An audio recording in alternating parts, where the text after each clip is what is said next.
రాజు మంత్రిని అయితే ఎన్నుకోవడానికి ఇలా ఒక్కలు అయితే వేస్తారు.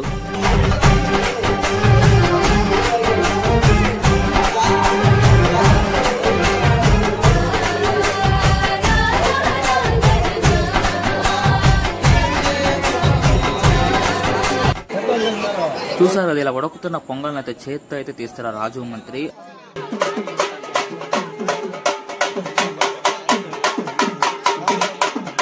ఇప్పుడైతే వాళ్ళని బూతులు తిడుతూ దుర్భాషలు ఆడతారు. ఎందుకంటే అలా తిట్టడం వల్ల వాళ్ళకి కోపం వచ్చి అమ్మవారి అయితే వస్తుంది కాబట్టి అలా అయితే చేస్తారు. ఆ కుండలోని అన్నాన్ని అయితే ఆ చేతులతోనే ఎత్తుతారనమాట.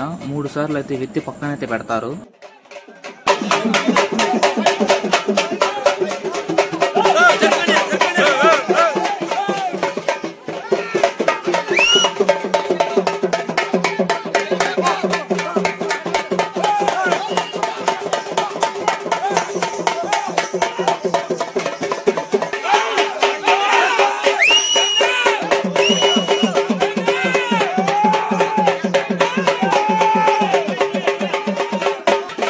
చూసారు కదా ఎంత అన్నం అయితే తీశారు, చేతితోనే తీశారు. ఎంత తీశారు చూడండి.